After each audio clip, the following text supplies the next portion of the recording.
পুরী জগন্নাথ মন্দির। এখানে ভেতরে কিন্তু মন্ডপের ভেতরে কিন্তু পুরোপুরি কাজ কমপ্লিট হলে তুমি কিন্তু বোঝা যাবে যে মন্দিরটা সবইভাবে কী হবে। ব্যানারটা দেওয়া আছে এখানে দেখতে পাচ্ছ, একডালিয়া এভারগ্রিন ক্লাবের এবছরে।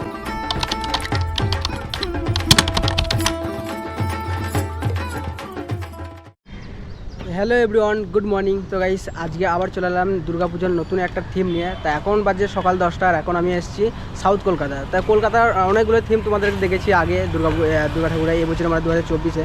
তা আজকে দেখাবো সাউথ কলকাতা একডালিয়া এভারগ্রিন ক্লাবের দুর্গাপুজোর থিম এবছরে এখানে এভারগ্রিন ক্লাবের দুর্গাপুজোর থিম হচ্ছে পুরীর জগন্নাথের মন্দির। হয়তো অনেকেই শুনেছ।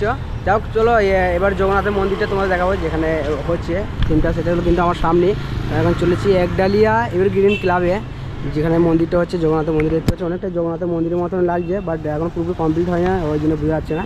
আর এখানে দেখতে পাচ্ছ বাঁশ কিন্তু অনেকগুলোই রাখা রয়েছে, মানে এখনও পুজো এখনও দেরি আছে, 40 দিন দেরি আছে, তার মধ্যে পুরো কমপ্লিট হয়ে যাবে। তা এখনও কিন্তু এতটা পর্যন্ত কমপ্লিট হয়েছে, বাট এটা জগন্নাথের মন্দির মতন লাগছে না। চলো ভেতরে, এখানে যারা মিস্ত্রি তাদেরকে জিজ্ঞেস করে নেবো। এখানে কিন্তু এখানে ব্যানারটা দেওয়া আছে, এখানে দেখতে পাচ্ছ একডালিয়া এভারগ্রিন ক্লাবের এবছরে।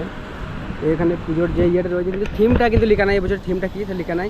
চলে ভেতরে এবার ঢোকা যাক। এখানে যে থিমটা হচ্ছে মানে প্যান্ডেলটা ভেতরে দেখি যে কেমন ডিজাইন হচ্ছে, এবং এখানকার যারা মিস্ত্রি তাদেরকে জিজ্ঞেস করে নেবো যে এবছর এখানে থিমটা কী হচ্ছে। হয়তো তারাও অবশ্যই বলতে পারবে, কিন্তু এখানে কিন্তু ব্যানার ট্যানার দেওয়া নেই, যে এখানে অনেক জায়গায় ব্যানার দেওয়া থাকে আগে থাকতে, কিন্তু অনেক জায়গায় থাকে না তার জন্য। তো যাক, চলো এবার ভেতরে দেখা যাক। এখানে কিন্তু অনেকটাই লাগছে মন্দিরের মতন। প্রথম মন্দিরটা এটা হতে পারে যে প্রথম মন্দিরটা হচ্ছে, বাট এটা দ্বিতীয় মন্দিরটা হতে পারে, কিংবা এটা গেটের মতন লাগছে অনেকটা। চলে এবার ভেতরে দেখা যাক যে ভেতরের ডিজাইনটা কেমন হচ্ছে। এখানে কিন্তু বাঁশ কিন্তু প্রচুর রাখা রয়েছে, ওইদিকে রাখা রয়েছে, এখনও অনেক মানে কাজ বাকি দেখতে পাচ্ছ। অনেকটা বাঁশ রাখা রয়েছে, মানে এখনও পর্যন্ত কাজ হবে, মানে প্রচুর কাজ, বাঁশের কাজ বাকি আছে। চলে এবার ভেতরে যাওয়া যাক, ভেতরে দেখা যাক যে মানে ডিজাইনটা কী হতে চলেছে। এখানে মন্দিরে দেখতে পাচ্ছ ওপরে কিন্তু বাঁশের কাজ পুরোপুরি কমপ্লিট হয়ে গেছে, কিন্তু এখনও ডিজাইন হবে নাকি বলতে পারছি না। বাট এখানে কিন্তু স্টেজের কাজটা কমপ্লিট হয়ে গেছে, এখানে প্রতিমা মূর্তিটা থাকবে, আর অনেকগুলো কিন্তু পাটা রাখা হয়েছে উপরে। এটা হচ্ছে সামনের ডিজাইনগুলোর জন্য হতে পারে, বাট এখানে কিন্তু প্যান্ডেলে কিন্তু মণ্ডপের কাজ পুরোপুরি কমপ্লিট হয়ে গেছে দেখতে পাচ্ছ, এখনও শুধু সামনেটা বাকি আছে। আর এখানে কিন্তু অনেক কিন্তু পাটা রাখা রয়েছে, আর এই পাটাগুলো হয়তো ডিজাইনের জন্য হতে পারে, আর কিন্তু স্টেজের কাজ পুরোপুরি কমপ্লিট হয়ে গেছে।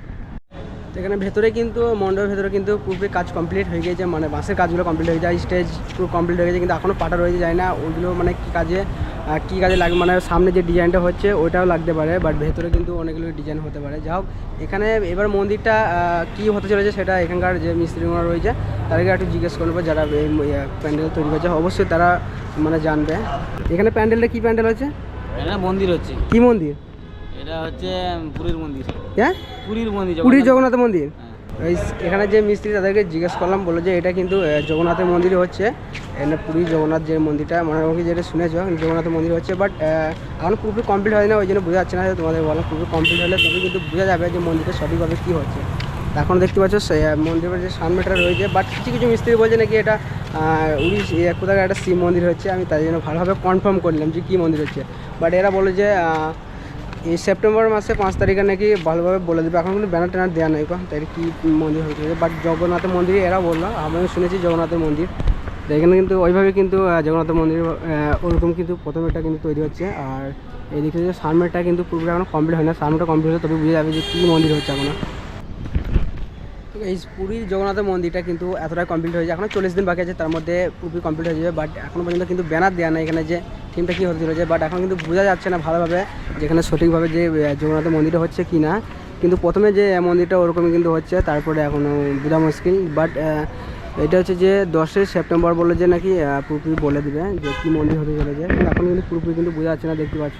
বাট এখানে পুরো প্যান্ডেলে গেলে এটা পুরো কমপ্লিট হলে তখন বোঝা যাবে যে কী মন্দির হতে চলেছে। বাট এখানে কিছু মিস্ত্রি নাকি বলছিল যে কোথাকার একটা শিব মন্দির হচ্ছে বলছে, কে বলছে যে 10 সেপ্টেম্বর বলে দেবে, এখন পর্যন্ত পুরো ঠিক নেই যে কী মন্দির হচ্ছে। যাই হোক, এরা মানে অতটা জানে না, কিন্তু আমি শুনেছি যে জগন্নাথের মন্দির হচ্ছে, বাট এরাও কিছু কিছু লোক বললো যে জগন্নাথের মন্দিরও হবে। যাই হোক, চলে গাইস, আর যতটা মানে দেখিয়ে দিলাম তোমাদেরকে। আর এখানে আসার রুটটা বলছি, কেউ আসতে যাও তা বালিগঞ্জ বাসে চেপে ওখান থেকে একডালিয়া নামবে, একডালিয়া থেকে এইখানে চলে আসবে কিছুটা কাছে, মানে একডালিয়া যে ওভার ব্রিজটা আছে সামনে, ওইটা যে সামনে ওভার ব্রিজটা, ওভার ব্রিজের নিচে নাম দিয়ে এখানে চলে আসতে হবে। এখান থেকে 1 মিনিটও লাগবে না আসতে। সবথেকে ভালো যে গুগল ম্যাপ ইউজ করো, গুগল ম্যাপ থেকে মানে আসতে সুবিধা হবে সবথেকে ভালো। একডালিয়া এভারগ্রিন ক্লাব, এটা এই ক্লাবটার নাম। আর এটা হচ্ছে এখন হচ্ছে 72তম পুজো এটা। এখানকার চলে গাইস, আর এখনকার মতন ব্লগটা এখানে শেষ করছি। আবার দেখা হচ্ছে তোমার সাথে নতুন একটা দুর্গাপুজোর থিম নিয়ে। গাইস এখনকার মতন বাই।